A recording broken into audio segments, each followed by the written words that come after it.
Vocês estão bem? Vocês estão encarnados, gente? Então? Vocês estão bem? Boa noite, gente. Prazer estar aqui mais uma vez com vocês nessa sexta-feira, né, para a gente falar um pouquinho sobre um tema que é extremamente importante, porque é um fundamento da doutrina espírita.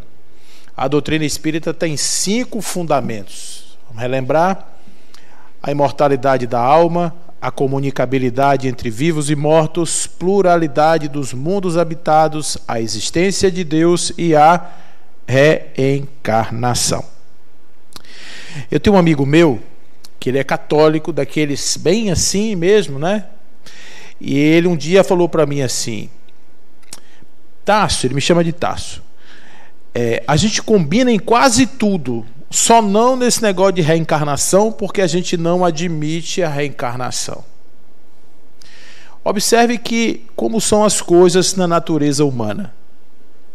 Uma coisa da natureza, quando ela não é conhecida, ela pode ser negada.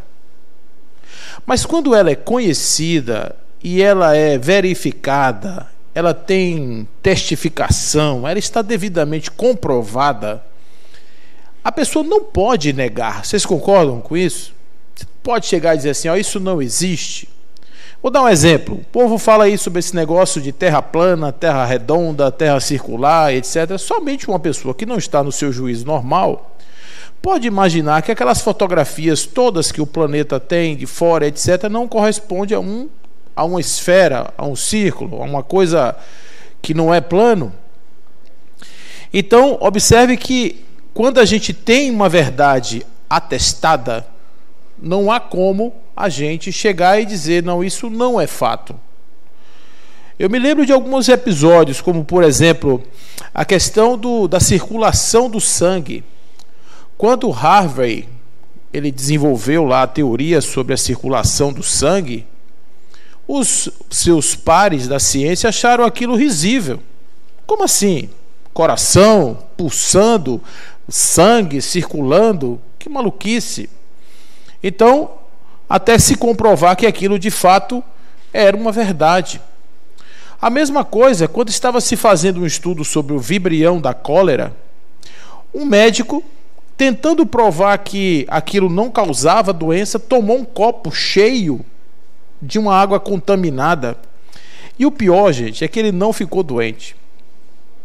Mas isso não negou, porque depois, posteriormente, se chegou à conclusão de que de fato aquilo existia e que era o causador de muitas doenças.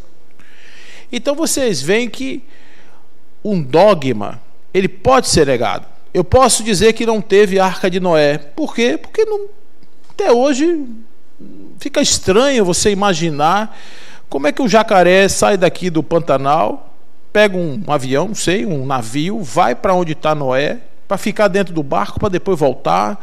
Uma muriçoca, já pensou? A muriçoca sai voando, isso aqui tudo para ficar lá na Arca de Noé. Então tem coisas que realmente a gente não consegue comprovar, mas a reencarnação não está nesse ponto. Por quê? Porque a reencarnação não é matéria de dogma. A reencarnação já é ciência. Dr. Ian Stevenson estuda a reencarnação desde a década de 50 na Universidade de Virgínia. A Universidade de Kiev estuda a reencarnação. Na Índia, muitos estudaram a reencarnação. Por que especificamente nesses lugares? Porque de uma forma inexplicável, a maioria dos episódios de crianças que lembram estão nesses lugares. Em outras partes do mundo, a ideia de se tentar entender a alma tinha a ver com dominação, com poder, com capacidade de expansão de poder, e isso fez com que alguns núcleos de pesquisa estudassem a telepatia, o controle da mente, coisas que não são tão objetivas assim.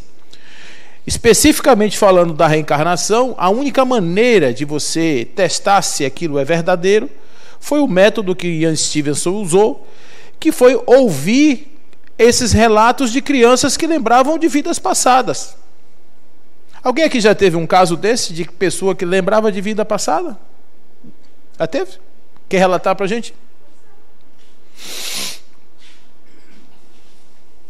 Boa noite, Paulo. Foi um relato de uma criança que estava indo para um centro de natação. Né? E quando ele avistou, na verdade foi uma menina, ela avistou, de forma muito espontânea, ela disse: eu conheço aquele rapaz era o professor de natação.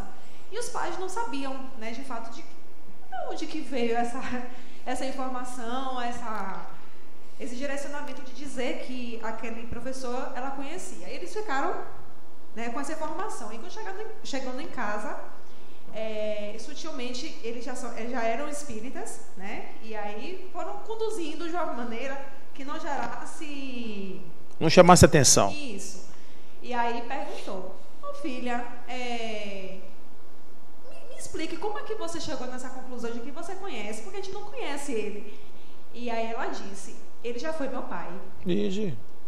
E aí quando perguntou de que como foi isso, né?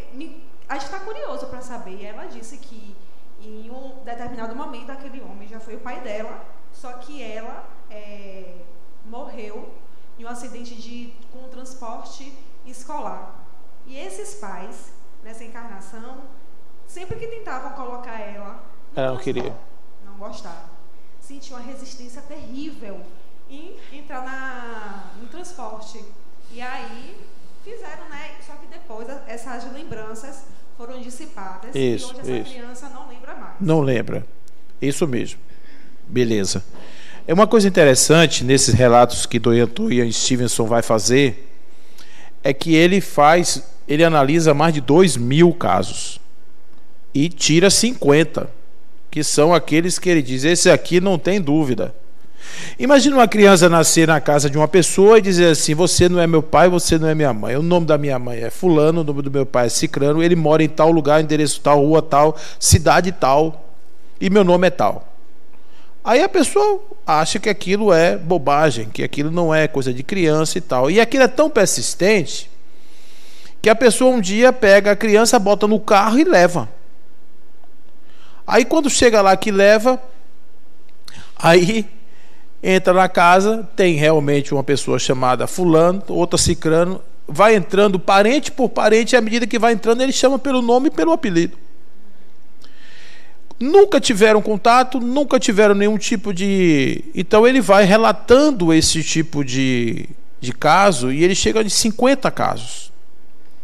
Então na ciência, se você tiver uma demonstração de que algo acontece em determinadas condições, depois você só precisa entender quais são as condições para que aquilo aconteça outras vezes. Mas que aquilo é possível, sim, porque a natureza não derroga as suas leis. Isso é uma máxima importante que a gente tem que ver. A natureza não dá jeitinho. Se uma coisa é possível uma vez, significa dizer que ela abre espaço para se repetir muitas vezes. E estamos falando aí, quando eu falo para vocês que a reencarnação, a doutrina espírita tem 5 postulados ou 5 fundamentos, é justamente porque não estou falando de dogmas. Muitas pessoas falam sobre dogma da reencarnação e tal. Não é dogma, não é? Agora, o que acontece? Tem determinadas correntes espiritualistas que estudam a reencarnação de diversas maneiras. Aí é outra coisa, ou seja, eu não nego a reencarnação, mas eu digo que ela pode ser feita de uma forma X ou de uma forma Y. Por exemplo, existe a metempsicose. A metempsicose é a possibilidade de um sujeito reencarnar num animal. Por exemplo, você fazer uma retrogradação do seu processo evolutivo. Você vem, encarna como homem, na encarnação seguinte você encarna como um cachorro. Então a doutrina espírita, por exemplo, não admite essa possibilidade. Não existe essa possibilidade, porque uma vez atingido o patamar de espírito com E maiúsculo, e aí é uma coisa importante, vocês já devem ter visto isso no Livro dos Espíritos, existe uma diferença entre o espírito com E minúsculo e o espírito com E maiúsculo. Esse espírito com E maiúsculo é o princípio inteligente, que somos nós. Então, esse princípio inteligente não faz sentido ele habitar um corpo que não tem capacidade de inteligência. Então, já pensou? O sujeito, hoje, ele pensa sobre sua vida, sobre suas construções, sobre suas culpas, ele analisa, o objetivo aí é despertar da consciência. Vocês viram o texto que foi lido aqui logo no começo, dizendo que nós somos parcela divina em busca da luz. Nós somos parcela divina em busca da consciência plena. E para atingir consciência plena, nós precisamos evoluir, aprender a descobrir. Como é que eu vou descobrir se eu tenho um corpo que não descobre nada? Que vive no determinismo biológico? Nem por castigo isso seria possível. Então, observe que as variações na forma de reencarnar existem. Alguém sabe qual é a diferença entre reencarnação e ressurreição? Essa é uma pergunta que todo mundo faz.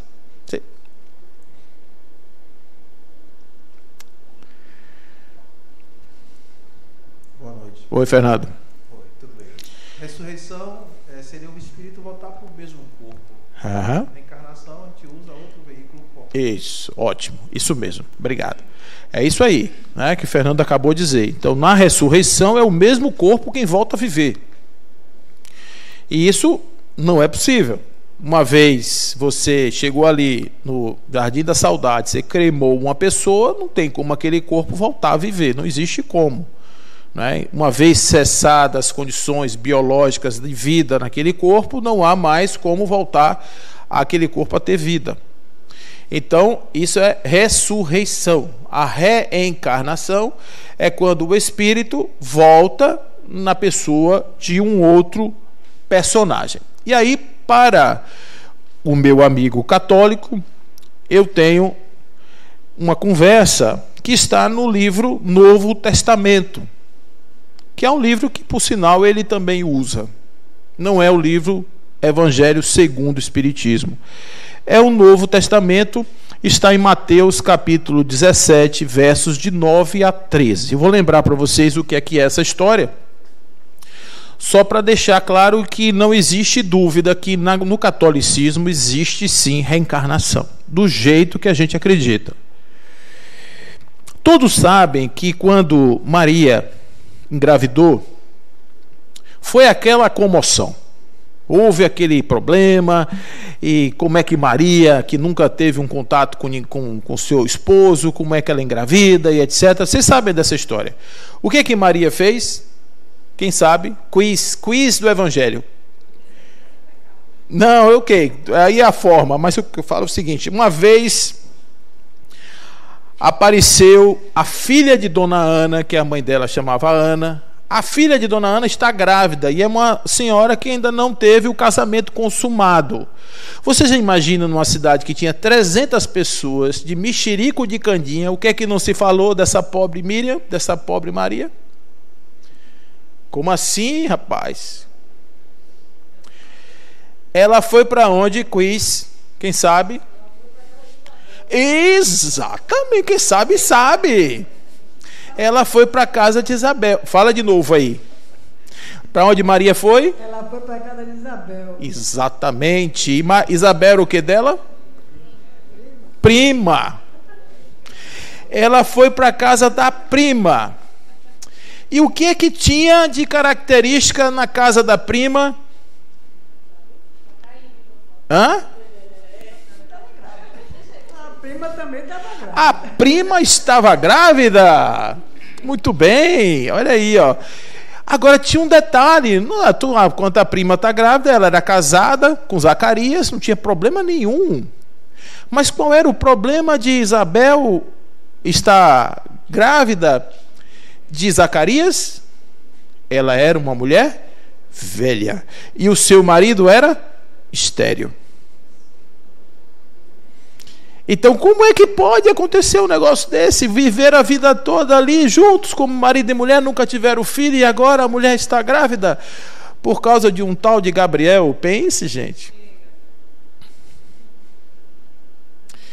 Então, o que eu digo a vocês é que ela foi visitar a prima, que estava também, tinha acabado de receber um espírito grandioso na sua casa. Como é o nome do filho de Isabel, ou Elizabeth? Como é o nome do filho dela, que vai nascer? Iocanaan ben Zacarias, um dos nomes mais lindos do Evangelho, tudo bom? Que vai ser chamado depois de João, o mergulhador, João o Batista, filho de Isabel, primo de Jesus, 6 meses mais velho do que ele. O que isso nos mostra? Que Isabel estava grávida, que pariu um filho, que se chamava João, que depois, quer dizer, chamava Iocanaan, que vai virar o João Batista, que vai viver no deserto, com uma pele no corpo, amarrada na altura dos rins com uma corda. E ele prenunciava a chegada do Messias. Aí, João Batista morreu, Jesus está agora no Monte Tabor, junto de Pedro, João e Tiago, os 3 que andavam junto com ele. E aconteceu um fato curioso nesse dia. Em cima do monte, apareceram 2 espíritos. O espírito de Moisés e o espírito de Elias. Moisés tinha morrido há 1.300 anos antes daquele dia e Elias há uns 800 anos antes daquele dia. Então nós temos ali o quê? Jesus encarnado conversando com 2 espíritos: imortalidade da alma e comunicabilidade entre vivos e mortos. Está lá em cima do Monte Tabor. Aí, quando acabou, a realidade é tão concreta que os apóstolos viraram para Jesus: o senhor quer que nós construamos cabaninhas para eles ficarem aqui conosco? Vamos fazer as cabaninhas para eles dormirem? Ele era real, aquilo era real. Eles eram médiuns de efeitos físicos. Estava ali 2 corpos materializados. Jesus diz: não, eles já foram embora. E ele desce o monte. Aí um pirracento pergunta assim: Senhor, o Elias não tinha que vir primeiro para depois vir o Messias? Ó a maldade da pergunta. Porque o Messias já tinha chegado, era Jesus. Só que o Elias só apareceu naquele momento. Ou seja, para o apóstolo, o Elias chegou naquela hora. Ou seja, chegou depois do Messias. A lei dizia, a profecia dizia o contrário. Aí o que é que Jesus responde? Em verdade, o Elias já veio, mas não reconheceram.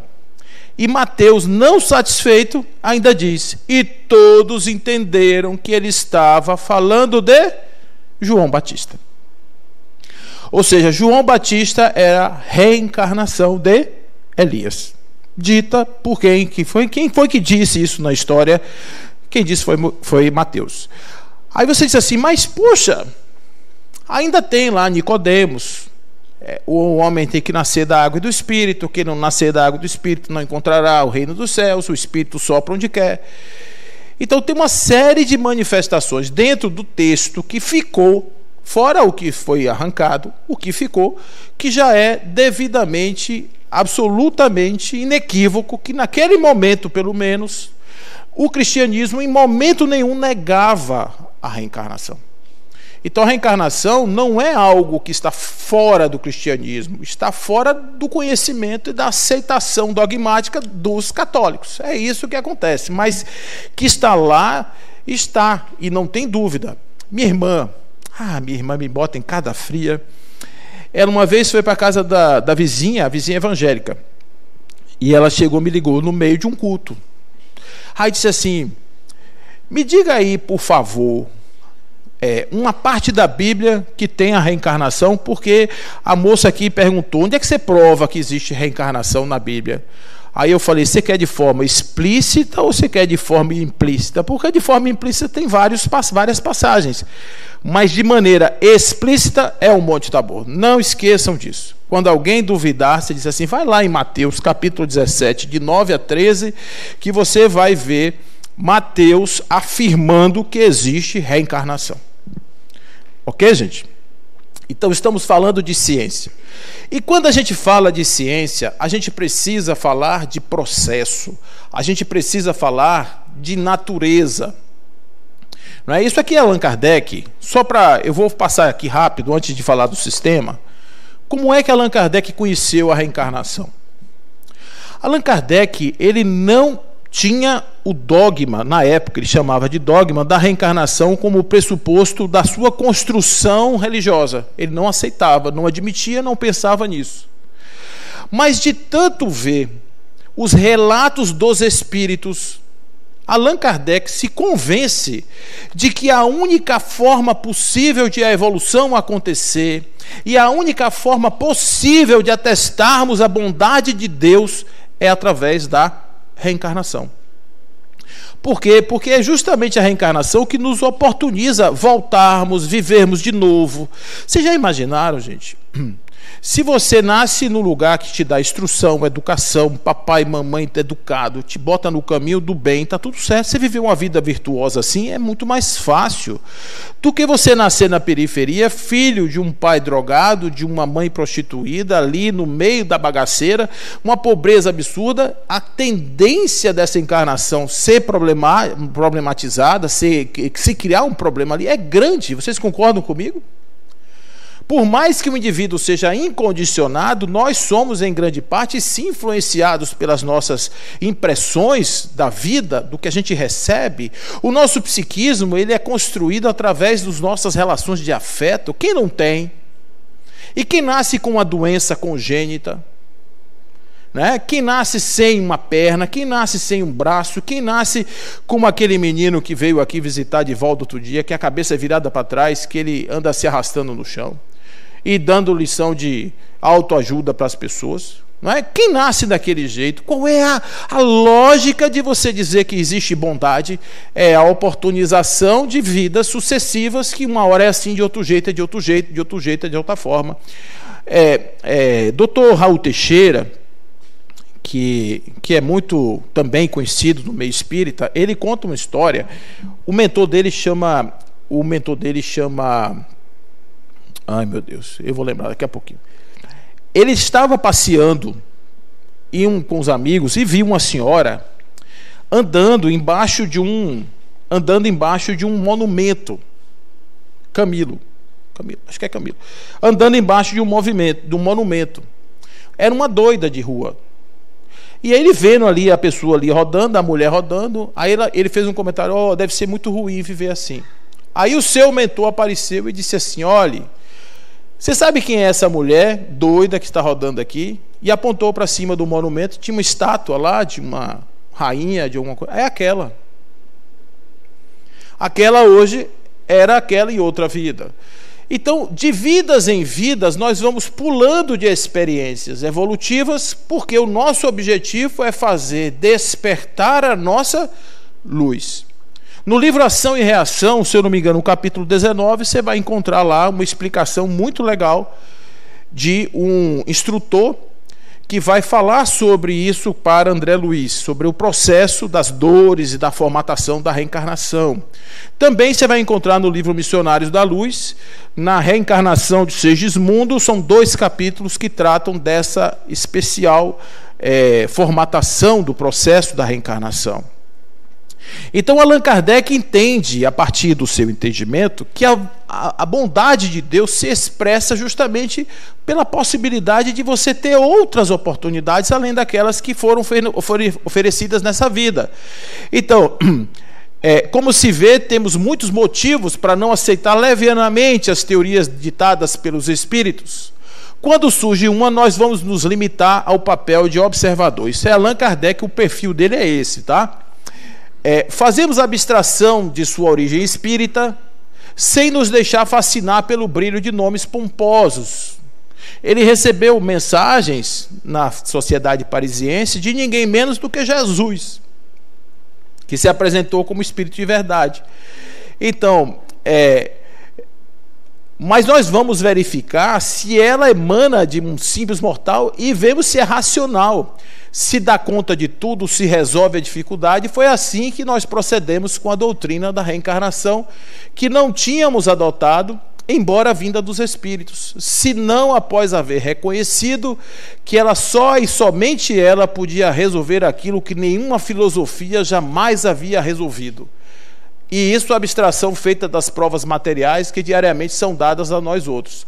Pouco nos importam, pois, os contraditores, ainda que sejam espíritos, desde que ela seja lógica conforme a justiça de Deus. O Espírito Lázaro vai dizer, num capítulo do Evangelho segundo o Espiritismo, chamado A Lei do Amor, ele vai dizer que existem duas palavras no Evangelho, no alfabeto divino. A primeira é o amor e a segunda é a reencarnação. Porque é justamente a reencarnação que diz que nós temos essa possibilidade. Porque se a gente ficasse preso no inferno, por um erro que nós cometemos, e nós cometemos muitos erros, por ignorância, a gente não erra por maldade, não existe nenhum espírito mau, existe espírito ignorante. A fieira da ignorância é o que nos conduz ao mal, a estarmos longe da lei divina. À medida que nós vamos conseguindo luz na consciência, a gente vai se ajustando às leis de Deus. Consequentemente, a gente vai caminhando para aquilo que é chamado de bem, que os espíritos dizem que o bem é tudo aquilo que nos aproxima das leis de Deus. Então, sair da ignorância para a luz implica em cometer erros, em sermos imperfeitos. Não existe nenhum problema em ser imperfeito, gente. Nenhum problema. A questão é que quem é imperfeito sofre por conta da sua imperfeição. Então, se a gente tem consciência que a gente é imperfeito e sofre, o que é que a gente tem que fazer? Buscar ampliar a consciência para deixar esse negócio de sofrimento para depois. Para que serve a dor? A dor só serve para sinalizar que tem algo errado. Vocês concordam comigo? Se tiver tudo bem, tem dor? Não. O estômago só dói quando tem uma coisa que não está legal com ele. Aí o que é que você faz quando tem a dor? Opa, o estômago está com um problema, eu vou tomar um remédio, vou tomar um sal de frutas, vou fazer alguma coisa porque está incomodando. Mas se não fosse a dor, você ia ficar com um problema sem saber. Então a dor sinaliza. Então a reencarnação é, sem dúvida nenhuma, uma prova inequívoca da existência do amor de Deus. Vamos perguntar apenas se imagina que Deus lhe pediu parecer, ou seja, isso aí é uma pessoa que uma parte lá das conversas de Kardec, na questão 222, quando ele faz uma pergunta e o Espírito responde: nós vamos perguntar apenas se imagina que Deus lhe pediu parecer, que consultou os gostos para regular o universo. Então é aquela história de Kardec, mas não era melhor assim? Aí ele diz assim: você já parou para perguntar se Deus foi te perguntar se era desse jeito que era para fazer? Porque não existe nada mais perfeito do que esse mecanismo, gente. Esse mecanismo de trazer a luz à tona, de realização das nossas potências, isso é o máximo dessa perfeição que não está só na alma humana, está em tudo no universo. Tudo se elabora do universo, desde o átomo primitivo até o arcanjo, que também já foi um átomo. Isso é dito pelos espíritos. Quando a gente vai analisar a própria formação da matéria, do mundo tangível hoje, a gente veio do hidrogênio. O hidrogênio é o resultado de um Big Bang lá, que explode e faz um componente que é um próton e um nêutron. E ele começa a se bater, daqui a pouco surge o hélio, aí do hélio surge o oxigênio, daqui a pouco o carbono, daqui a pouco a tabela periódica toda. Ou seja, a gente vem evoluindo, tudo evolui na natureza, vai de uma forma simples a uma forma complexa, através de sucessivas etapas evolutivas. Isso é a reencarnação. A reencarnação não é castigo, não é para a gente se encontrar, não é para a gente se afastar, não é nada disso. A reencarnação é um processo que está na natureza. E como processo, como sistema, existe uma mecânica. E aí Kardec, nessa questão, ele vai dizer que a teoria da reencarnação ela seria rechaçada, ela teria tirado ela do seu compêndio, mesmo que ela fosse vinda de espíritos. Isso é uma coisa importante, para vocês terem ideia, quanto a doutrina espírita estava baseada em um conceito de verdade. Allan Kardec, nem tudo que os espíritos diziam, ele aceitava como verdade. Uma coisa que a gente deve ter isso como Você vai para uma reunião mediúnica, o espírito te fala alguma coisa, é só um espírito que está te dizendo, não quer dizer que aquilo seja verdade. Eu tenho uma amiga minha que ela começou com o negócio da mediunidade e ela via lá um espírito, chegava de junto dela, ó, essa moça aí tem um problema, o marido está traindo ela. Aí ela batia no ombro da moça e dizia, ó, seu marido está lhe traindo, tem um espírito aqui que está dizendo. Aí ela falou para mim, você acha que eu devo fazer isso? Eu digo, não. Não. Por vários motivos. Primeiro, que você não tem nada a ver com a vida dela. E segundo, que esse espírito pode estar brincando com você. Pode estar usando você para criar um problema entre ela e o marido dela. Então, veio de espírito, irmão, você tem que olhar lá e fazer como faz com o ser humano. Tudo que eu estou dizendo a vocês vão lá do livro depois, vocês vão dar uma olhada. Ah, Paulo falou isso, mas não é isso, é aquilo. Aí você esquece o que eu falei e fica com o que é certo. Entendeu? Porque isso é o que a gente tem. Bom, então, do ponto de vista da nossa compreensão, a reencarnação é, portanto, aquilo que faz a gente voltar em uma outra existência, de uma outra forma, de uma outra maneira, vivendo um outro personagem, trazendo outros temas, porque toda encarnação é temática, a gente traz um outro tema que é importante para o nosso desenvolvimento. Se alguém te perguntasse assim, como é que você gostaria de voltar para a Terra? Eu, particularmente, ia dizer assim, olha, eu gostaria de nascer na Suíça. Tem uma pousadinha embaixo daquela montanha que tem nevezinha em cima, ficar tomando chocolate o dia todo, vendo as cabras pastando no verde. Aí os benfeitores botaram para eu nascer em Jiquié, que não tem nada de gelo, só tem sol, calor, né? A terra do sol, que passarinho voa com a asa só e a outra se abana do calor que é. Então você vê que não é o que a gente quer, é o que a gente precisa. É o que a gente precisa. Porque foi em Jiquié, eu tive uma série de encontros em Jiquié, eu tive uma série de etapas da minha vida em Jiquié, que eu só teria se eu tivesse vivido lá. E até hoje, esse tal desse Jiquié reverbera na minha vida em encontros que eu tenho hoje. Então você vê como as coisas são, né? Como as coisas são. Meu pai fundando o Centro Espírita na década de 60 em Jiquié, né? Com o nome de Bezerra de Menezes, e a gente fazendo esses encontros assim. Então é o que tem que ser. Então não reclama da vida e nem olha para a vida do outro, porque o tema do outro é do outro, gente. Aqui na Terra a gente tem muito essa história de dizer que riqueza é legal, que tá, a pessoa diz, não, tá tudo bem, graças a Deus, quando tá com as contas pagas, morando numa casa legal, não sei o que, tá com saúde. A gente diz, não, a vida da pessoa está resolvida, e o outro está cheio de dívida, o outro está todo pendurado, não sei o quê, com problema no pé, na cabeça, a mulher doente, está todo cheio de problema. Aí diz assim, Deus não gosta de mim. Isso não é verdade. Isso não é verdade. Olha, tem uma pergunta no livro, uma não, duas. Allan Kardec pergunta, a prova da riqueza e a prova da pobreza, qual é a pior? Ele diz, a prova da pobreza faz o indivíduo maldizer a providência, e a prova da riqueza faz o indivíduo abusar das más paixões. Portanto, as duas são perigosas, são difíceis.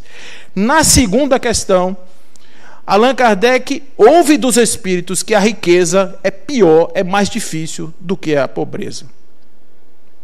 Então você vê que não é o que a gente vê, o que a gente valora pelo nosso estágio evolutivo. O nosso estágio evolutivo hoje é sensual, é carnal, é físico, é material. Por isso a gente valoriza as coisas que são nessa dimensão. Mas Buda, 500 anos antes de Jesus, dizia que todo ser humano sofre. Olha que Buda não tinha shopping center, não tinha iPhone, não tinha nada disso que tem hoje. E ele dizia, o ser humano sofre porque se apega ao que não lhe pertence. E que a forma máxima de você ser livre e ser feliz nessa terra é você não se apegar às coisas que não lhe pertencem. Certo? Você diz assim, meu corpo não é seu. É um veículo que você está usando temporariamente, cuide dele, porque vai chegar uma hora que você vai se despedir dele, ele vai ficar e você vai embora. A única coisa que é minha é aquilo que eu carrego comigo onde quer que eu vá. Vocês concordam comigo? E a única posse do Espírito é a sua consciência. Portanto, a reencarnação ela tem o fito, tem o objetivo de fazer com que a gente pratique o OLX da alma. Mas tem algo mais. Quem somos nós? Quem somos nós? Quem responde?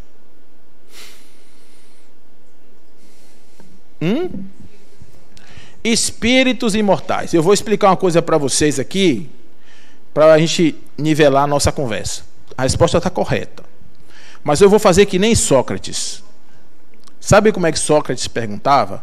Perguntava assim, a pessoa dizia, mas que coisa linda. Ele dizia assim, o que é beleza? Aí a pessoa dizia, a beleza é o sol. Eu disse, eu não estou perguntando o que é o belo. Eu estou perguntando o que é a beleza. Quem somos nós e não o que somos nós?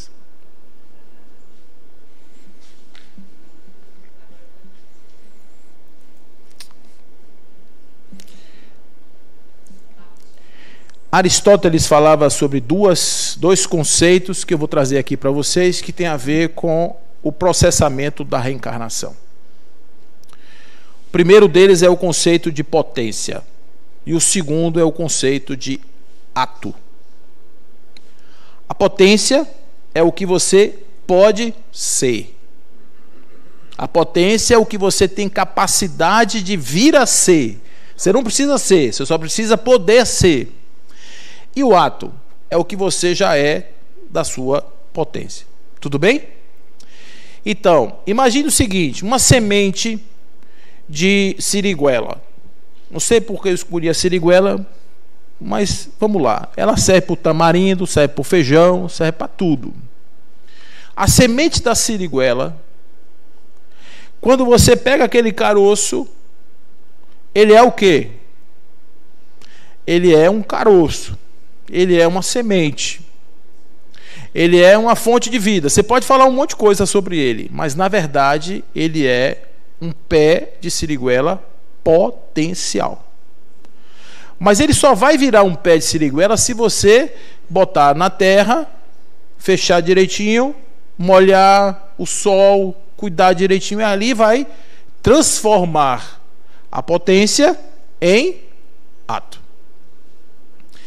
Qual é a chance de você plantar um caroço de siriguela e nascer um pé de tamarindo? Tem chance? Por que não tem? Porque não existe a potência do tamarindo no caroço da siriguela. Só por isso. Então, qual que é a tendência de algo que é potente? Tornar-se ato. Então, para nós sabermos o que somos nós e o que nós podemos ser, basta saber de onde nós viemos. Porque a siriguela botou um caroço de um pé de siriguela. Então, o caroço que sai de um pé de siriguela vira um pé de siriguela. E nós viemos de onde? O texto que nos precedeu fala sobre exatamente isso. Nós somos o quê? Leon Denis diz, o Espírito é uma emanação de Deus projetada no mundo físico. Isso quer dizer que nós somos, quem disse não fui eu, foi Jesus. Nós somos, bora gente, nós somos o quê? Foi que Jesus disse, vós sois deuses. Mas nós somos deuses em potência. No caso agora nós somos esses trôpegos, chafurdamos aqui na lama das nossas imperfeições, porque a gente não tem consciência do que a gente é. Questão 132 de O Livro dos Espíritos. Para que Deus impõe aos espíritos a reencarnação para fazê-los chegar à perfeição. E o que é a perfeição? Vou fazer pergunta de Sócrates. O que é a perfeição? E aí, gente? Hã? Isso, está esquentando. Quer mais? Quem vai mais? É o ato. Ok, vamos nessa. Vocês estão me enrolando. Eu percebi que vocês estão me enrolando. Estão por aproximações sucessivas. O que... Opa! Você falou assim, mas é exatamente isso. A perfeição, a palavra perfeição quer dizer per, tudo que começa com per, quer dizer totalmente. Então, perfeito, perpassar, permanente, tudo que começa com per quer dizer totalmente. O perfeito é totalmente feito. O indivíduo perfeito não pode melhorar mais. Por quê? Porque ele atingiu o alto grau, o mais alto grau da sua potência. Então, os nossos animais, olhando do ponto de vista físico, biológico, funcional, eles são perfeitos. Por quê? Porque eles não melhoram naquilo, na sua capacidade de ser. Eles podem até virar um outro ser depois, não tem problema. Mas aquele especificamente, na sua condição, ele atinge o máximo possível. Você vê que a abelha, ele já sabe fazer mel, já sabe voar, já sabe proteger, já sabe dar ferroada na gente, já sabe fazer um monte de coisa. Ninguém precisa ensinar. O João de Barro constrói aquela casa, ninguém precisa ensinar ele já sabe fazer aquilo. Agora, não peça o João de Barro para fazer uma varandinha, um puxadinho, um quartinho do fundo, que ele não sabe fazer. É por isso que ele não tem depressão, é por isso que ele não tem ansiedade, é por isso que ele não toma Rivotril, né? E a gente toma por quê? Porque nós somos contingentes. A gente tem uma capacidade de ser, a gente não é, e vive um conflito por não ser. E fica fazendo imaginação. Por exemplo, hoje o sujeito pode ser tudo. O sujeito pode dizer assim, sou um coelho. Pronto. Ninguém pode ser mais nada que ele não é coelho, senão é coelhofobia. O sujeito bota a lente de contato vermelha, bota o pelo branquinho, sai de pulo bem leve, dizendo que é um coelhinho. Você tem que aceitar. Dá cenoura para ele. Hoje tem gente que acha que é planta. Tem gente hoje que se acha planta, que se auto-intitula planta. Pode um negócio desse? Você vê como é amplo o espectro contingencial do ser humano. Então, nós não somos planta, nem somos coelho, nós somos seres espirituais vivendo experiências humanas. E o espírito não é preto, não é branco, não é homem, não é mulher, não é coelho, não é nada disso. Ele é uma mônada divina, uma parcela de Deus que caminha para se perceber como tal, rumo à perfeição. Por isso a reencarnação. Então a gente vê como é grande a oportunidade da vida. E por que chegar nessa perfeição? Vai fazer o que quando chegar nessa perfeição? Vai ficar fazendo o quê?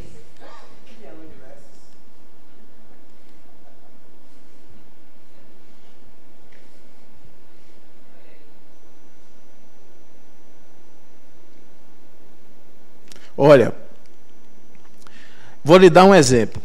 Imagine que sua vida seja você transpire paz, harmonia. O universo é harmônico. Nós não somos. O universo não foi feito para a gente. A gente faz parte dele. Essa vida cotidiana nossa aqui é o possível no nosso estágio atual de evolução. Como era no passado, a gente vivia nas cavernas, vivia nas árvores. Hoje a gente vive nas cidades e faz o que a gente faz porque o nosso estágio evolutivo hoje é esse.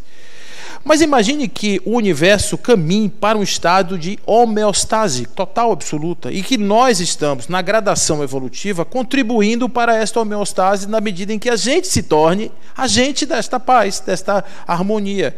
Então, por que nós fazemos isso? Na continuidade da questão 132, ele vai dizer assim, que existe um segundo benefício na reencarnação, que é fazer com que o espírito ocupe a parte que lhe cabe na obra da criação. Então nós somos co-criadores. O problema é que nós não somos isso. Isso aqui é o nosso ser menor. Nós somos muito mais. Então imagine que você, por exemplo, quando você descobre isso, sua plenitude espiritual passa por cima do seu corpo, da sua vida, das coisas cotidianas, e você passa a ver tudo isso com uma visão extremamente amorosa. Você vai ser um ser humano diferenciado, você vai trazer paz para o mundo, você vai conseguir inspirar pessoas a evoluir. Então, por que as pessoas precisam evoluir? Porque o universo clama por isso, é inexorável essa evolução. Não é uma escolha. Todos vamos passar, o planeta passou, nós passamos, o universo passa, e isso vai ser assim para sempre. Então nós estamos, na verdade, dentro de uma grande ascese, um grande mecanismo de ascensão, de descoberta da gente mesmo. Então a maravilha disso é saber que nós não somos esses seres que sofrem porque a vida é ingrata, que a vida é injusta, porque tem governo, porque tem não sei o quê, tem isso, tem aquilo. Nada disso. Isso aqui é do estado evolutivo. Nós somos muito mais do que isso. Nós somos espécies de seres que podemos hoje ser isso, mas podemos, se desejarmos, ser muito mais. Não existe nenhum impedimento para que isso aconteça. Apenas a gente mesmo se limita porque a gente não acha que seja interessante. A gente pensa no que eu vou abrir mão, do que eu vou perder, das coisas que eu vou deixar de ter. Então, quando eu abro mão disso, eu deixo de viver essa realidade e passo a viver uma outra realidade que é muito legal. Eu fico pensando assim nessas pessoas que já atingiram graus maiores. Você já leu a autobiografia de um yogi? Depois você leia para você ver. Como é legal você ver os caras que tiveram essa percepção e tiveram essa possibilidade de ter contato com esse transcendente na sua vida cotidiana. A vida muda completamente. Completamente. E as coisas que são impedimentos físicos deixam de existir. Essa, infelizmente, querendo ou não, essa é a nossa realidade. A gente está nesse contexto. Por isso, a evolução. Certo? Então, aí, na questão 167, tem lá, onde é que haveria justiça se não houver essa possibilidade da reencarnação? E aí vem a questão 170, qual é o estado do espírito na sua última reencarnação? Acho que foi você que falou, né, que a gente para de reencarnar, não foi você que falou? Isso. Então observe que a reencarnação no corpo físico, ela só existe enquanto o corpo físico puder ensinar, a realidade material puder ensinar alguma coisa ao espírito. Quando o espírito não tiver mais nada para aprender com a realidade material, ele vai viver em outros ambientes, daí a pluralidade dos mundos habitados, em outros ambientes que não estão nessa mesma densidade que a gente vive aqui. Então os espíritos que não aprendem mais com a carne, eles não reencarnam mais da forma que a gente conhece. Se você diz assim, isso é uma sabedoria universal, porque lá no Oriente você tem a roda do Sansara. A roda do Sansara é exatamente isso. Você nasce, você vive, você morre, você renasce, fica girando até o momento em que você sai do mundo da ilusão, que é o mundo de Maya, e vai lá para o Sansara, vai para o Samadhi, vai para aqueles lugares lá que é o lugar dos iluminados. Tá bom? Bom, então, como processo, como é que acontece a reencarnação? Então, a reencarnação é um processo que todos estamos submetidos a ele e que ele nos afeta basicamente e permite que nós tenhamos essas encarnações temáticas, tenhamos encontros aqui na Terra, nos encontremos uns com os outros, que nós possamos, a partir desse processo, realmente viver algo que faça sentido. Então, vou dar um exemplo para vocês. Por algum motivo, em uma vida passada, eu matei alguém. eu tirei a vida de uma pessoa. Eu não tenho esse direito. Ninguém tem interromper uma encarnação. E de repente eu fiz isso por ciúme, porque eu desejava a esposa dele e resolvi matá-lo para ficar com a mulher dele. Essas coisas que a gente vê acontecer aí no jornal todos os dias. Então, como é que fica a minha ligação com essa pessoa, com esse espírito? Ele vai para o plano espiritual e fica tudo por uma boa, e aí eu vou ali, me converto na igreja XYZ, boto uma Bíblia debaixo do braço, tomo um banho na piscina do fundo lá da igreja e resolvo os meus pecados? É assim que funciona? Não é assim, gente. Esse processo funciona no nosso nível evolutivo, porque nós estamos falando de consciência. Eu vou um dia, nem que seja daqui a mais alguns anos, refletindo sobre a minha existência, vou sentir a necessidade de reencontrar esta pessoa e fazer aquilo que está lá no céu e inferno. Vocês vão encontrar lá o Código Penal da Vida Futura, e lá está 3 movimentos desse reencontro, que é o arrependimento, a expiação e a reparação. Então, na hora que eu vou fazer este encontro, para fazer este encontro, é importante que eu renasça junto dessa pessoa. Não é verdade? Porque imagine, eu tenho que um tema para tratar com meu irmão físico hoje. Se meu irmão nascesse na Sibéria e eu nascesse em Jequié, qual era a oportunidade que nós íamos ter de nos encontrar? A vida ia ter que correr uma picula determinística para poder fazer com que nós dois nos encontrássemos num lugar comum. Mas seria bem mais difícil do que nascermos dentro da mesma casa e ficarmos durante muitos anos morando dentro do mesmo quarto, ele aqui e eu a 1 metro dele na outra cama. Então, para que nós tenhamos esses temas e essas aproximações, existe o movimento sistemático dos encontros das reencarnações. As reencarnações, elas vão acontecer basicamente de 2 formas. A primeira delas é o automatismo, ou seja, nós somos atraídos pela consciência, criamos uma sinergia, nos aproximamos daqueles entes com os quais nós precisamos nos reabilitar. E outra coisa, só vamos fazer isso quando estivermos preparados para fazer. Não quer dizer que a gente vá conseguir, mas a gente se aproxima mentalmente. E a partir daí, todo o processo psíquico do universo que nos envolve, que nós somos parte, vai fazer com que haja essa confluência para que nós nos encontremos. Ou seja, não existe família do acaso. A família não é um bando de espíritos, gente. A família é o centro desse eixo temático. Sem família não existe eixo temático. Destrói-se a civilização humana.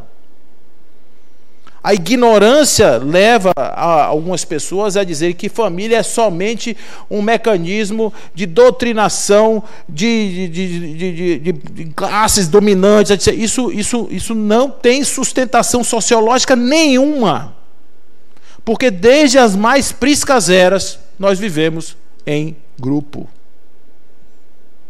E grupo tem o grupo maior e tem um grupo menor. Esse grupo menor inclui um pai e uma mãe, que sem a mãe a gente morre, e sem o pai a gente não sai de casa. Então essa é a situação que a gente vive há milhares de anos. Isso não foi criado para a cabeça de alguém que escreveu um livro, cara, que legal, que bacana, que isso aqui é moderno, vamos fazer. Vai, faz. O doutor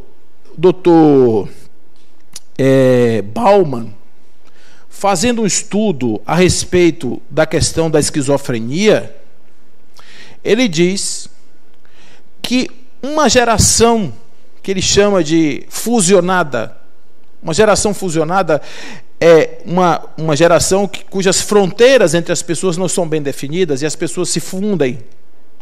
Vocês devem conhecer uma pessoa fusionada quando uma não vive sem a outra.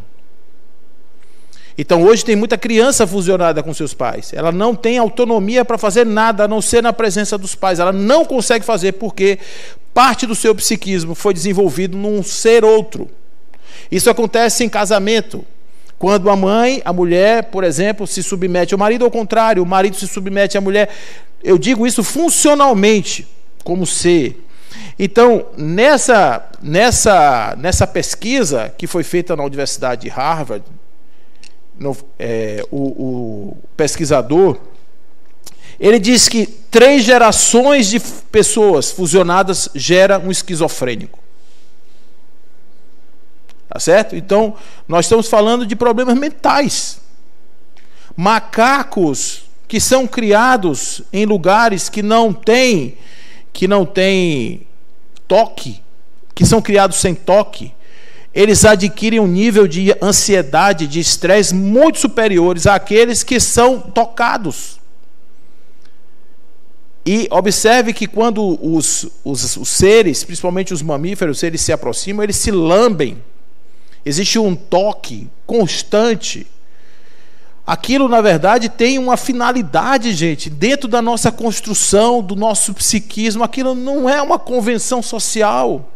Isso é uma tolice.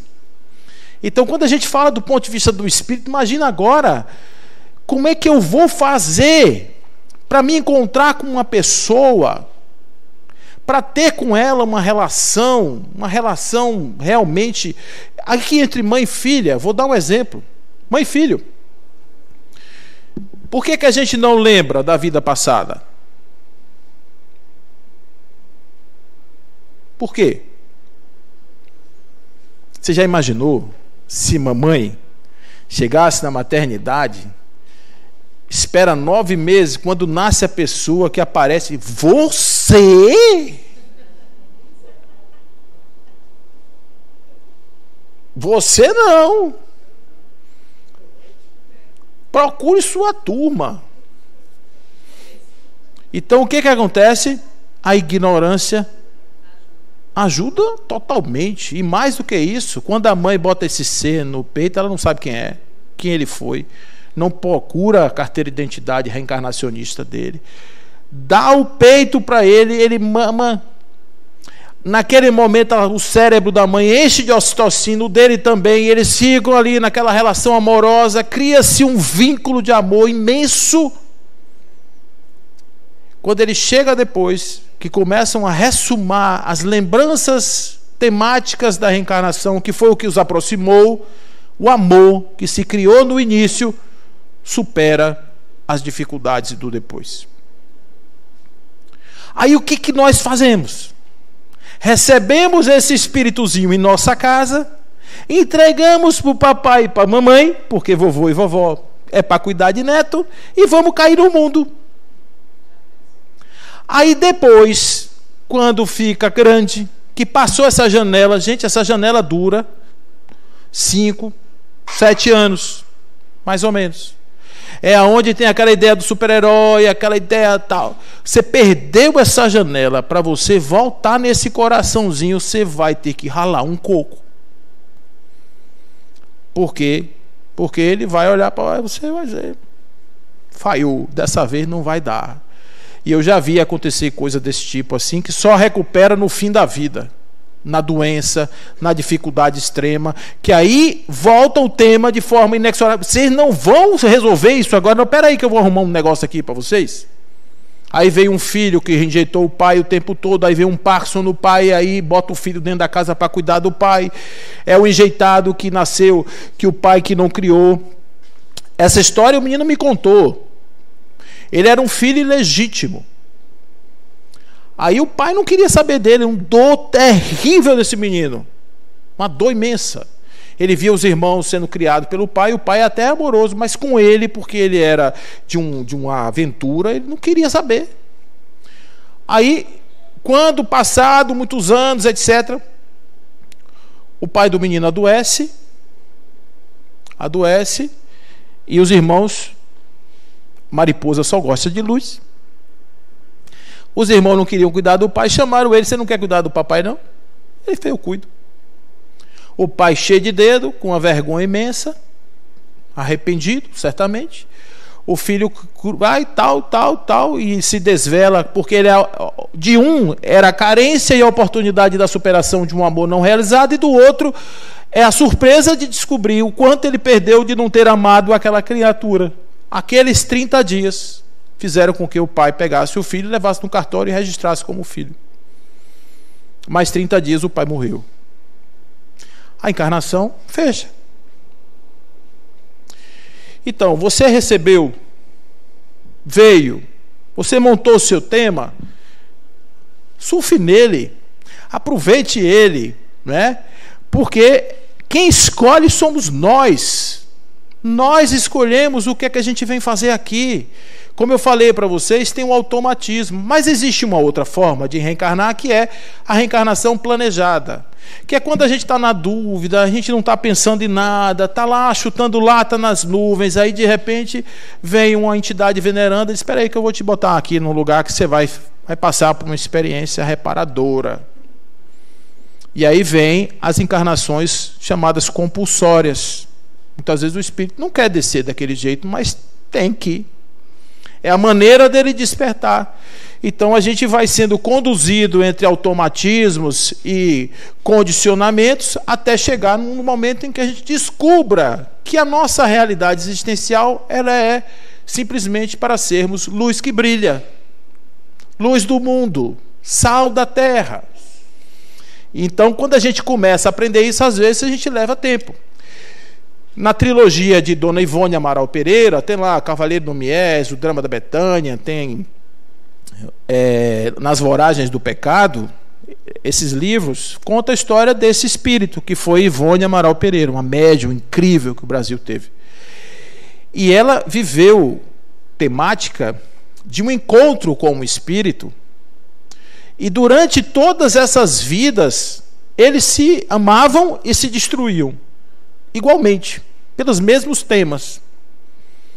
Aí você diz assim: mas não aprende? Não, aí volta de novo, aí um faz com que o outro se mate, não sei o quê, aí fica com raiva, aí vem o pai que já entra na história e quer prejudicar. Gente, complica tudo para descobrir simplesmente que a finalidade deles era se encontrar nos laços de amor. Não esse amor carnal de conúbio, mas um amor mesmo, de almas. Então, até aprender, a cabeça dura fica batendo. Já que eu tenho reencarnação, eu já vi gente dizer assim: fulano, essa vida, gente nova, viu? Essa vida eu já vi que não vai dar para mim, não.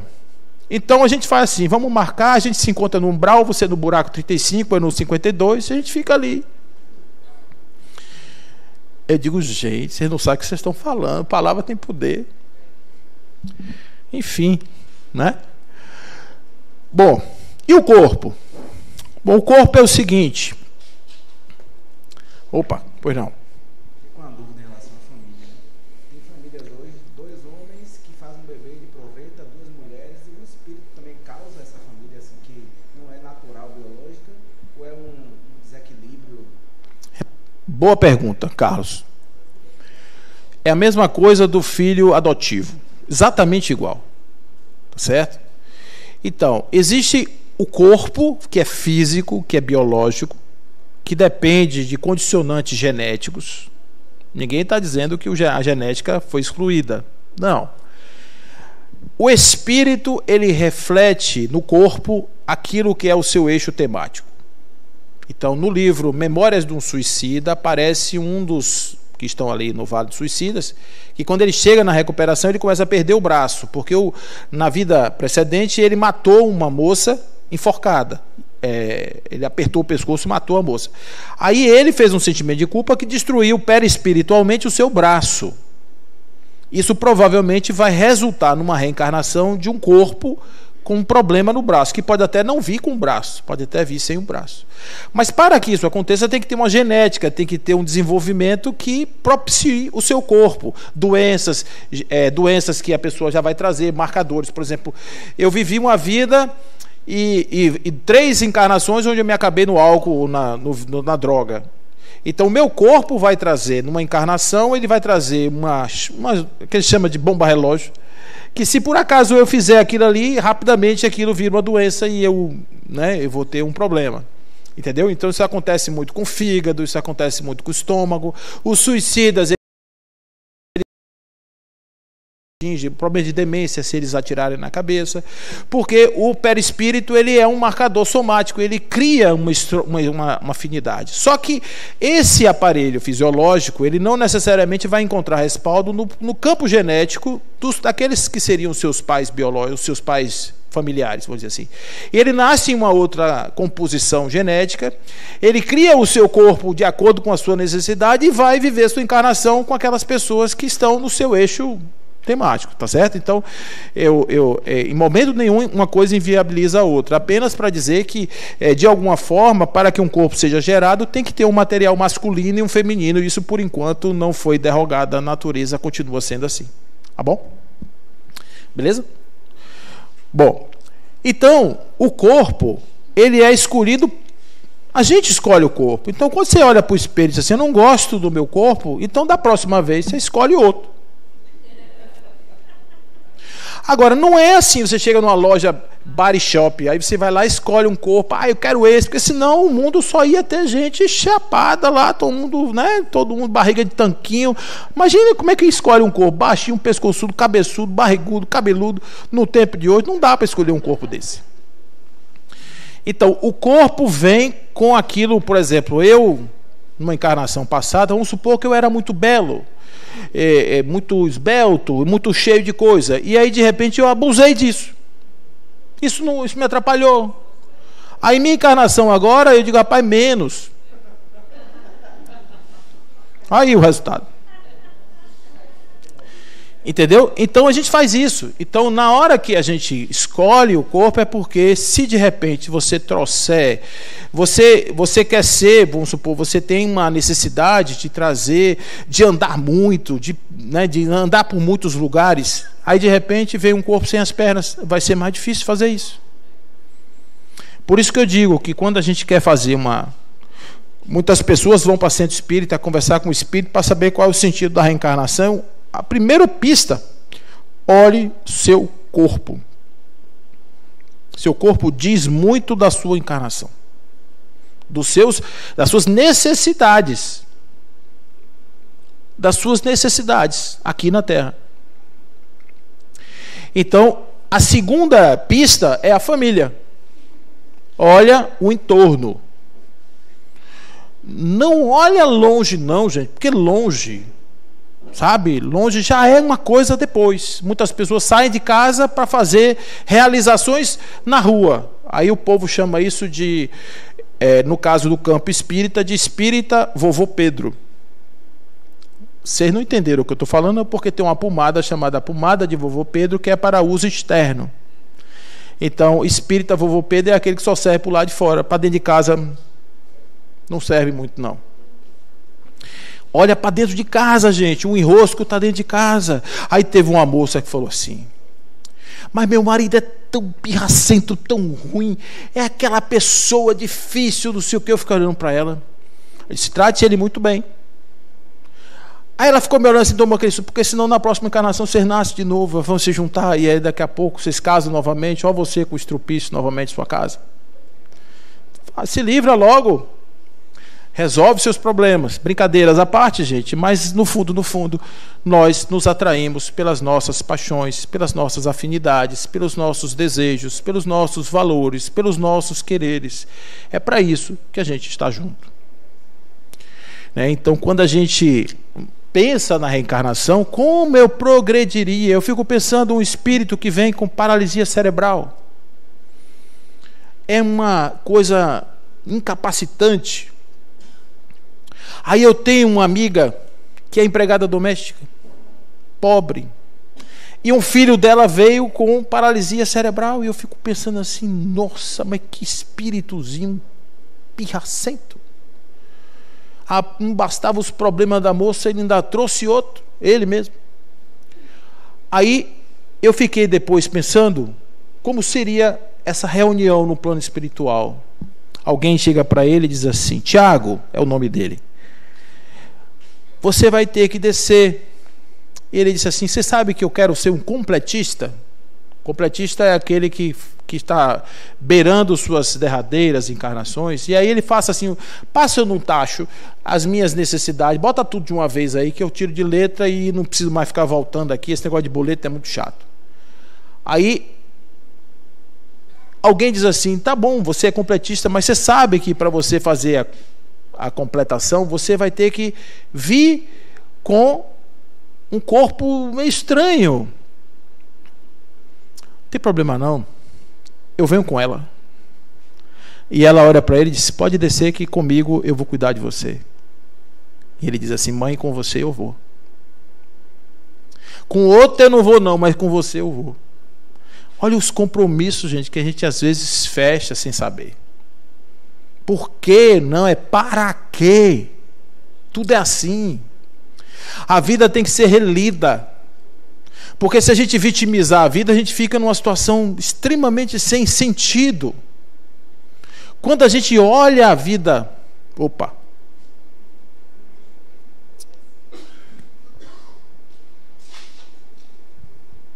Fiquei com a dúvida quando você falou disso. Porque eu trabalho em UTI neonatal. Então, a gente já viu muitas malformações. E ultimamente eu tenho visto muito mais malformações de crianças, né? E também tem reencarnado assim, muitos gemelares, quadrigemelares, trigemelares, né? Então, assim, eu tenho me questionado sobre isso, uma vez que eu tenho esse conhecimento espiritual. Mas eu me questiono muito também com relação a os malformados, porque são muitos. E assim, são de famílias diversas. Então, você vê famílias que se amam com aquela criança completamente malformada, você vê famílias que não estão muito bem equilibradas e também com aquela criança malformada. Então, assim, eu me questionei, porque às vezes é sem o cérebro, às vezes se falta o fígado, o rim, né? Então, será que realmente você deu uma exemplificação de um espírito evoluído, que quer finalizar a evolução dele através da malformação? Mas também não existem alguns que abusaram do corpo físico e vieram com aquela necessidade, né? Eu ouvi certa vez um palestrante, não sei se isso é verdade, queria questionar você, que me disse que algumas pessoas também que abusaram muito de populações, como políticos, né, que fizeram muita maldade, eles às vezes vêm com malformações para dar uma ajustada no perispírito, né, para poder que ele venha de novo, tenha uma outra oportunidade. Isso aí é Luiz Gonzaga Pinheiro, num livro chamado Perispírito, Suas Modelações. Passar pelo processo da fecundação, dar uma ajustada no espírito que, por exemplo, explodiu o corpo ali no slam, ele meteu a bomba, explodiu, estragou o perispírito, ele vai precisar de uma reconstrução perispiritual. Essa é a tese que ele traz. Mas o que você está perguntando é o seguinte, no espiritismo existe sempre a resposta certa, pode ser, nunca é. Então eu não posso dizer a você, é isso, eu posso dizer, pode ser, e podem ser muitas coisas. E existe uma tese hoje, de que existe uma volta na Terra, nesse momento, de muitos espíritos em situação de dificuldade, em expiação. Então, esses nascimentos, como foram os anencéfalos recentes e etc., esses espíritos, eles são aqueles que estavam sem a oportunidade da reencarnação, ou porque não queriam, ou porque não estavam, e estão agora vindo como oportunidades de refazimento, porque tem a tese do planeta está passando por um processo de refazimento, de regeneração, etc. E para isso é necessário que toda a sua psicosfera seja ajustada. E esses espíritos eles precisam se ajustar a uma psicosfera mais elevada, tá certo? Então, no mundo de hoje, tudo é possível. Esse espírito que nasce, pode ter certeza que ele veio por uma questão... Eu estou com um caso agora de uma amiga próxima, um menino de 15 anos, apareceu com um câncer, que é assim, se ele chegasse na lotérica e pegasse a Mega Sena, a Quina, a Teimosinha e mais aquelas outras todas lá, juntos, e comprasse, ele seria sorteado em todas elas para ter esse negócio aí. É genético, ou seja, ele vem de lá de trás, mas é uma coisa muito rara de acontecer, muito rara. O menino acertou nessa loteria, tem um problema, já encontraram ele em metástase, inclusive. Então, a gente diz assim, poxa, mas uma criança de 15 anos, né? A gente não sabe o que ele fez no verão passado, a gente não sabe que história é essa, a gente não consegue compreender isso. O fato é que nós somos os construtores do nosso corpo e não existe uma injustiça. O que existe é uma lei de causa e efeito. É uma circunstância de causa e efeito. Se vem, de repente, tem alguma coisa ali, por via das dúvidas, é preciso amar, porque se o amor que ele supera um caminhão de pecados, o amor que supera todas as coisas, é um desafio para os pais também, desenvolver amorosidade a um estado teratológico que é complicado, mas isso é também uma superação, e isso é uma experiência evolutiva para todos, sem dúvida nenhuma, né? Porque imagina o seguinte, eu fiz um mal a você, e de repente a gente tem uma oportunidade de se encontrar como filho, como mãe, como pai, etc. E quanto mais difícil a encarnação e mais amorosa for a encarnação, maior é a superação. Porque nos 3 passos você tem o arrependimento, a expiação e a reparação. É preciso haver a reparação.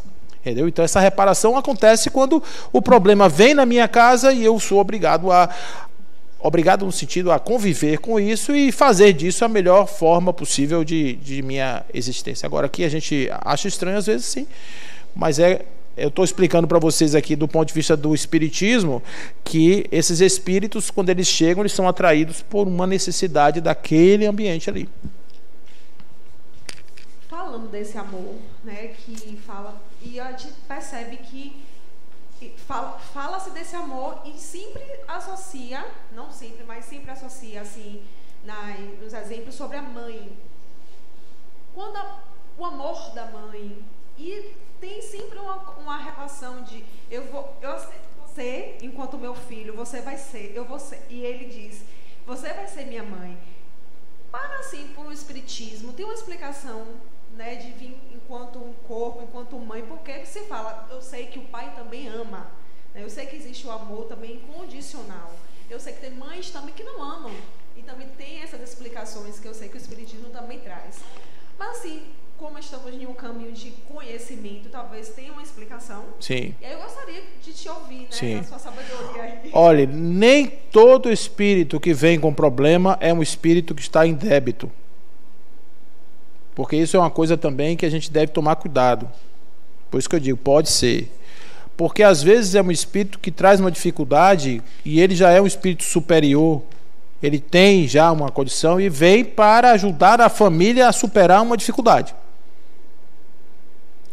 Então, não se pode criar esse rótulo. Por isso que eu digo, não se ligue no rótulo.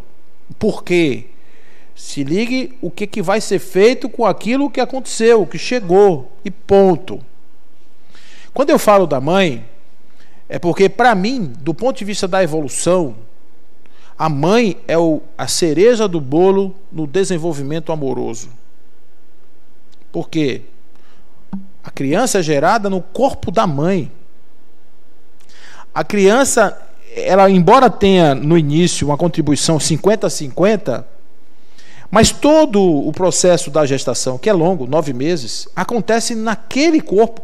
Imagina, você tem um espírito vivendo dentro de um corpo com outro espírito. Quer dizer, você tem ali um condomínio de relação que é diferente do pai.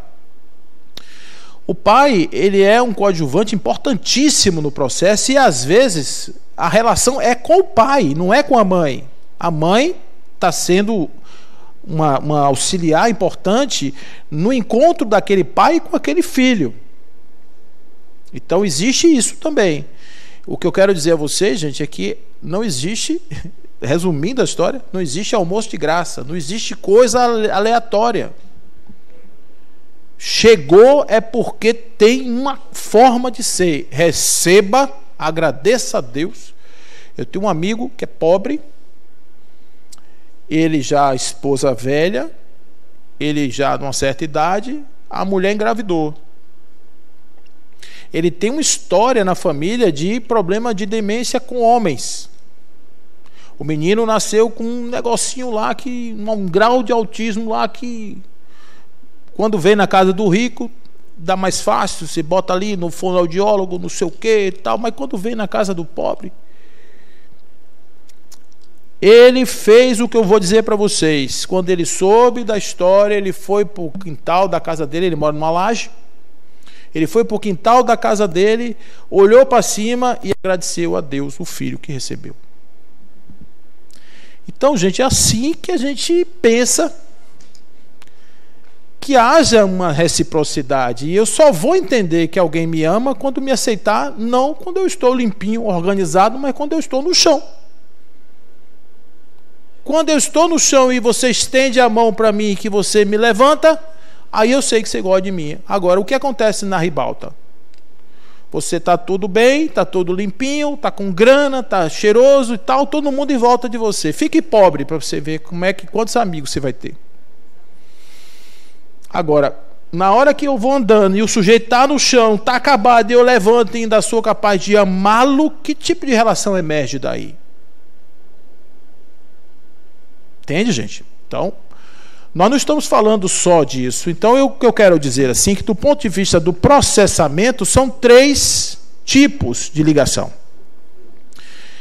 Que eu vou trazer aqui do ponto de vista da física, só para fazer uma facilidade de compreender. Então, a primeira coisa que eu faço quando eu vou me aproximar de alguém, para que alguém nasça naquela casa, etc., eu tenho um fenômeno chamado de entrelaçamento, aquele lá em cima. O que é isso?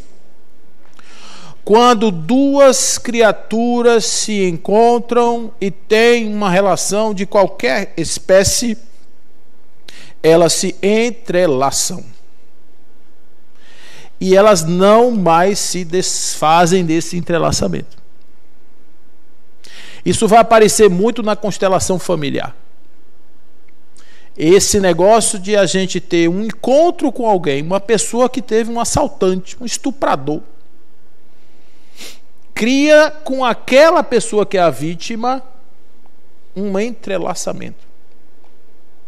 Ah, eu odeio isso, aqui, você tem o direito de fazer o que você quiser, mas está entrelaçado ali.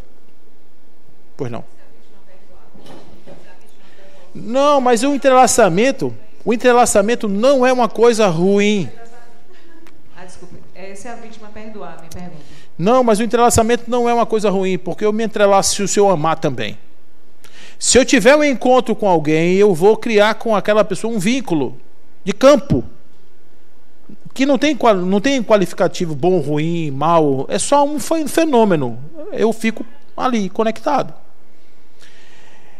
E essa é uma questão temática, porque eu vou me ligando nessas diversas... Quantas encarnações a gente já teve aqui? Umas milhares, talvez? Quantas pessoas a gente já encontrou como mãe, como filho, como pai? E a gente cria esses vínculos. E é justamente com eles que a gente vai contar depois para a gente se reaproximar em muitos milhares de anos depois. Eu posso estar reencontrando alguém 2000 anos depois. Então eu encontrei lá no tempo de Jesus. A gente estava ali jogando pedra no Cristo. Aí hoje a gente está aqui falando bem dele. Então, de lá para cá, eu devo ter passado por algumas experiências aí de aproximação com Jesus. Entendeu? Mas eu tenho uma ligação com ele. Então, essa conexão eu chamo de entrelaçamento. Aí, esse entrelaçamento, eu começo a pensar naquela pessoa. No meu campo mental, eu vejo que aquele sentimento me atrapalha o processo evolutivo. O espírito, gente, quando ele está lá no plano espiritual, ele está vendo como é que acontece com outros espíritos. E ele vê que tem espíritos com mais facilidade e outros com mais dificuldade. E ele sente que ele está na dificuldade. Quem quiser saber um pouco mais sobre isso, leia o livro Voltei. Que ele conta uma história de um cara que trabalhou na Federação Espírita Brasileira há muitos anos, 50 anos. Foi um homem super rico. E quando ele achou que ia morrer, que ia chegar lá, que nem o Iron Man com o peito aceso, ele teve muita dificuldade. E ele vai descobrir por quê. Né? Ele vai descobrir por que é que ele teve essa dificuldade. Então, essa sintonia é justamente quando eu começo a pensar. Eu penso naquela pessoa, eu penso naquele ente, eu penso naquele ser. E a partir daí eu crio uma aproximação mental. Quando a gente está pensando em alguém, não parece que a pessoa não vem as memórias, não parece que a pessoa está mais perto da gente? Você lembra de um ex, de uma ex, assim, aí fica lembrando e tal, aí vê aquele negócio assim, tal. Eu estou falando ex e ex porque normalmente são experiências fortes. Então, Aí, a partir daí, tem uma ressonância. O que é a ressonância? A ressonância é um transporte mental de uma informação dentro desse campo. E esses dois entram em sintonia, eles entram em uma situação de aproximação. Então, é como se ele fosse atraído, ou eu fosse atraído para o campo dele, ele fosse atraído para o meu campo. E a forma da gente se encontrar da maneira mais justa e viver de novo uma experiência é uma encarnação. E a gente encarna. Ou combinado, ou de forma automática, mas atraído pelo processo das nossas vinculações. Existem espíritos simpáticos. Você pergunta assim, uma pergunta comum: Paulo, toda vez que nasce alguém na família, esse alguém já nasceu comigo, já é conhecido, já fomos? Não. Que às vezes vem espíritos para uma família do McDonald's, né, numa família feliz, do McDonald's não, família de margarina, né? Vem numa família de margarina para aprender a amar. Às vezes vem um amoroso numa família destruída para aprender a construir, para exemplificar. Então tem famílias, espíritos que se juntam aqui na Terra. Você pergunta assim, pô, mas estão tão bem resolvidos. Você olha a casa dos caras, tudo certo. Dá tudo certo ali naquele lugar. E que tipo de experiência negativa ou experiência de aprendizado eles estão vivendo? Às vezes esse tipo de família existe para mostrar que é possível viver em comunhão amorosa. Então tudo é possível, gente. Quando eu falo isso para vocês, a gente não tem como dizer isso. A família feliz é porque vocês estão vivendo família amorosa. Família é porque vocês se mataram na vida passada. Aí o outro, não, porque você abandonou o cara lá, você era médico, abandonou na porta e agora não sei o que, tal. Essas histórias que o povo conta, que já está tão repetido que ia ser carimbo. Assim, ó, no papel. É tanta possibilidade que tem. O que a gente tem que entender aqui é o mecanismo. O que é possível fazer. Certo? Bom, aí tem um negócio legal que é esse cara aqui, que é o seguinte: bilhões de células, só fica uma, e não é a melhor, necessariamente. Como é que isso aqui vai acontecer? Então a gente tem lá que na questão 344, que é no momento da concepção que existe o início da encarnação. A concepção, ela inclui nidação, ela inclui a fecundação, ela inclui esse processo aí ali do espermatozoide com o óvulo, inclui tudo. Então, o que a gente está falando aqui? A gente está falando que nesse momento aí já existe um espírito vinculado ao corpo. Então, as imantações psíquicas, magnéticas do espírito estão presentes nesse ato. E existe, conforme vocês vão ver lá no Missionários da Luz, espíritos que fazem seleção de material genético para determinado tipo de experiência de encarnação, conforme diz André Luiz. Então você vai ver preparação, né? Esse espermatozoide ali, ó, aquele que está todo torto ali, é esse. Aí os bonitões ficam do lado de fora e é esse aqui que entra. Por quê? Então tem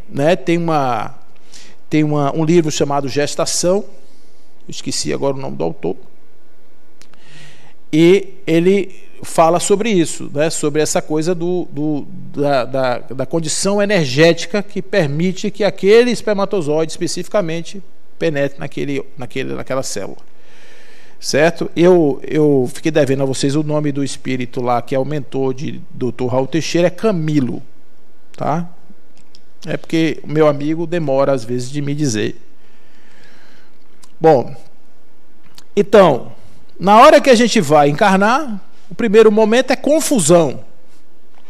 O espírito começa a perder memória, ele começa a perder a identidade, ele vai entrar num novo personagem. Então ele começa a ter um fenômeno chamado redução perispiritual. Ele começa a reduzir para poder fazer com que a sua forma perispiritual coincida com a do corpo.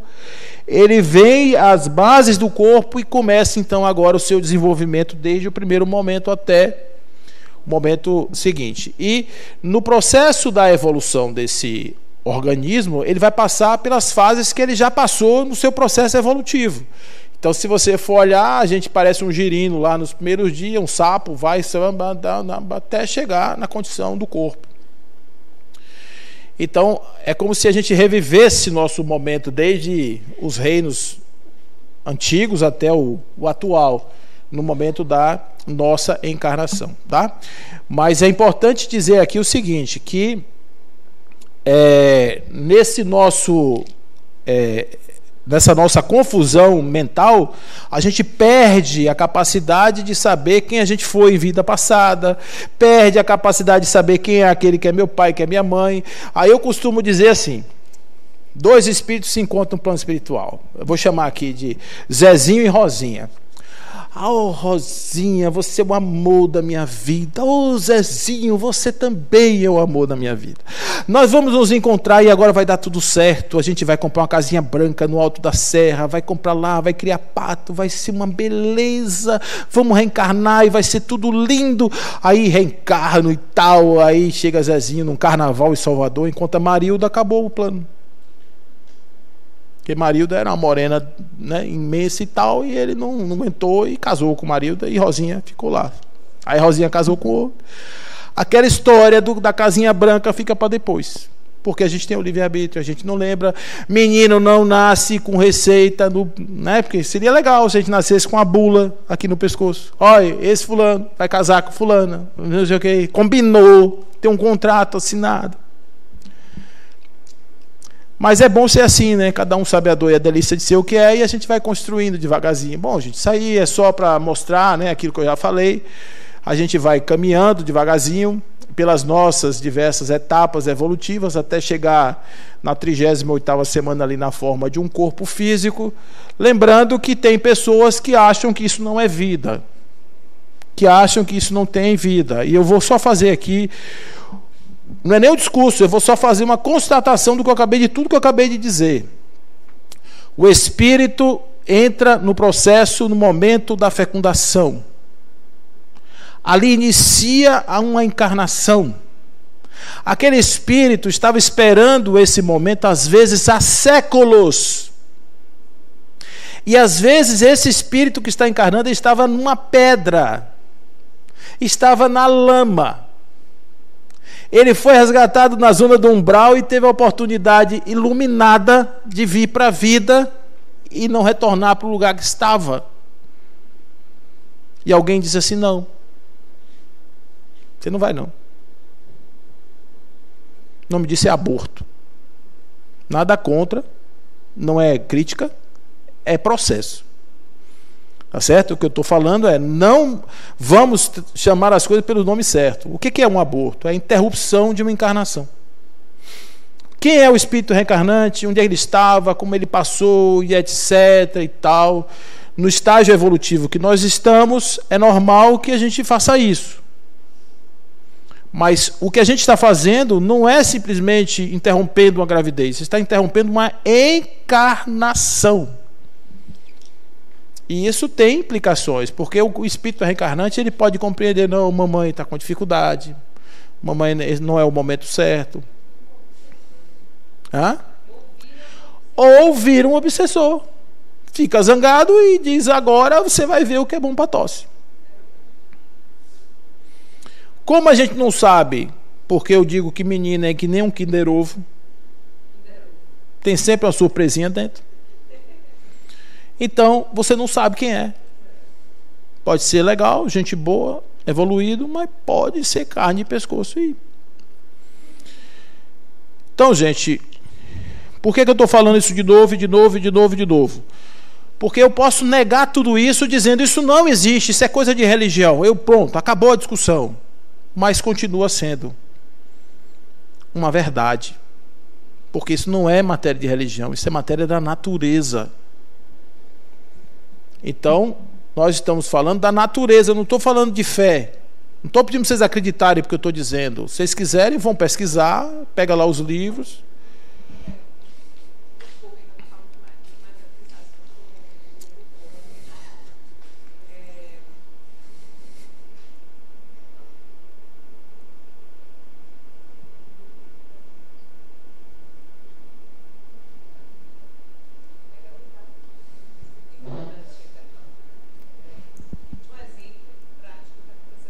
Sim.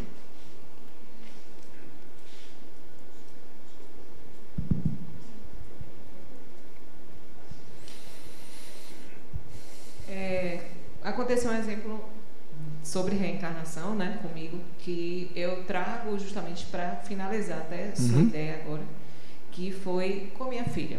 Porque eu tinha um namoro, não era nada, né, era sério, mas não era nada com planejamento de ter filho, nada disso. E meu irmão estava tentando ter filho há muito tempo, fazendo várias inseminações artificiais, não conseguia. Eu sou muito ligada à Nossa Senhora, a energia dela, e um dia eu sonhei com ela. Eu passava num lugar cheio de lama, um lugar escuro, entrava numa área, foi um desdobramento, na verdade, né, porque eu lembro dos detalhes, e tinha umas imagens santas, eu ficava olhando e tal, e quando eu vi uma luz azul no chão, quando eu me virei, era ela, com a cara bem séria para mim. Na época eu estava naquela frequência, né? Sim. De juventude. Não que eu não esteja jovem ainda, mas estava naquela frequência mais baixa. E aí ela olhou séria, eu olhei para ela, tomei um susto assim. Aí eu falei, você tá zangada comigo, né? Aí ela fez como se estivesse realmente zangada. Aí eu, poxa, me desculpe e tal, eu preciso aprender, aquela coisa. E aí ela não disse nada para mim, mas impôs as mãos assim para baixo, impôs para cima, como se fosse tocar na mão dela, porque ela era bem alta. E aí ela apontava para baixo. Nessa hora eu vi uma menininha correndo com uma bonequinha de um lado pro outro. E aí eu falei, nossa, o que é isso? E aí acordei, falei, a filha de meu irmão. Eu acho que você vai ter uma filha, não sei o quê. Era eu que já estava grávida e não sabia. E aí eu fui para o médico. Quando cheguei, né, o médico falou, não, você está grávida. E logo depois eu fui saber que era uma menina. E meu irmão, a mulher dele não estava grávida, engravidou 2 meses depois. E era um menino. Então, assim, era a minha filha mesmo, que ela me apresentou no sonho. Então, assim, antes da concepção ainda, quer dizer, já tem um espírito destinado para... Conexão, sintonia, entrelaçamento ali. Então é antes, isso acontece antes, não é na hora não. Isso acontece antes, tem toda uma aproximação ali, o processo e tal. Aconteceu comigo. Eu desdobrei em casa e vi uma menina em casa, uma mocinha, já devia ser uma jovem. E ela com o cabelo comprido, assim no corredor, ela com as 2 mãos para trás, assim, olhava para mim e sorria. E eu falei assim para ela, o que você está fazendo aqui? Eu já conhecia. E pronto. Mas foi muito real tudo aquilo. Eu acordei no outro dia, fui trabalhar e tal. Passados uns dias, Carla chegou e disse, tem uma surpresa para você, estou grávida. Aí eu dei risada, eu já sabia da história, fiquei na minha. Aí quando chegou 2 meses depois, não falei nada para ela. Quando passou 2 meses depois, ela disse, é uma menina. Aí eu contei para ela a história. Que acontece isso às vezes. O espírito vem e ele vai encarnar, ele chega só, estou chegando, viu? Prepara aí minha cama, reserva aí meu chá, que eu estou chegando. É assim, gente. Por isso que eu digo, não é dogma, gente. Não é dogma, é real esse negócio. E hoje eu pego a Amanda, vejo a Amanda hoje e vejo a menina que eu vi, é igual. É uma coisa. Entendeu? Igualzinha. Então, a partir do momento em que eu começo a formar meu corpo começa a refletir aquilo que eu preciso ser. Então, aí eu completo, digamos assim, o meu processo, aonde eu vou encontrar agora, no meu casulo, a construção do meu personagem. E aí começa uma outra etapa, que eu preciso agora me identificar como o ser que sou, eu preciso me perceber como o ser que sou, vou começar a viver a minha vida psiquicamente, socialmente, emocionalmente, dentro do contexto que eu apareci. E em um determinado momento, alguma coisa vai me aproximando daquilo que é o meu eixo temático. Então, quando acontecem as coisas, a gente tem que perguntar para quê, em que sentido isso aqui pode ver. Às vezes a coisa está sendo reiterada, a gente está errando e a coisa está ali, o tema é recorrente. Aí você fica fazendo de conta que a culpa é de todo mundo. Pensa um pouco. Será que não é hora de mudar o rumo da história? Será que não é o momento de dar uma repensada nisso aqui? A grande maioria das frias que a gente se mete porque quer. Não é porque a gente bota a cabeça assim, não, eu sei de tudo, e vai e tal, e eu sei. Gente, a gente não sabe nada, a gente está aprendendo tudo é possível. Enquanto eu estiver vivo, abrace, beije, diga, peça perdão, ame, vá em busca das pessoas que parecem estar no seu caminho de alguma forma, não deixe rastros, né? Coloque na sua vida pegadas importantes, que você depois pode olhar para elas com orgulho e dizer que sua vida valeu a pena ser vivida e que você agradece a encarnação que recebeu como uma grande bênção de Deus. E todas as pessoas que encontrar pelo caminho, agradeça a essas pessoas por elas serem pontos de luz que vão orientar a marcha nessa existência sem nenhum tipo de problema, sem nenhum tipo de conflito, não é? A gente criar problemas, hoje eu estou vendo as pessoas brigarem por causa de tudo. Gente, para! A Terra ela é linda demais. Tudo bem que a humanidade está pessimamente frequentada, tudo bem que tem um monte de gente estranha hoje com as ideias absurdas, fazendo coisas que já não devia mais fazer. Essas pessoas vão morrer, gente, essas pessoas vão passar. E nós precisamos entender que a encarnação nossa é uma encarnação que está aqui, né? O tema é nosso, individualmente nosso. Por isso vamos viver Deus, gente, é importante. Não tirem Deus de sua vida, de sua casa, de sua família. A família é importante. Não abandonem suas famílias. Não achem que essas coisas aí são importantes, porque elas são delírios de pessoas que estão mal resolvidas no seu contexto familiar.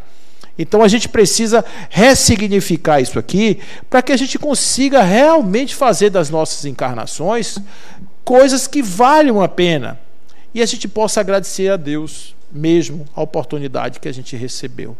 Reza a lenda, para finalizar a nossa conversa de hoje, porque o relógio dessa encarnação, nesse momento de hoje, acabou o nosso tempo, mas reza a lenda que Paulo, o de verdade, quando estava prestes a morrer, o carrasco vacilava. E olhava para Paulo e não via em Paulo motivo para arrancar sua cabeça. E Paulo percebeu que o carrasco vacilava e disse o seguinte para ele: soldado, termine o seu trabalho, porque o meu eu já terminei. O bom dessa vida é a gente viver a nossa vida sabendo que o carrasco vai chegar. Uma hora a gente vai ter que se despedir do personagem.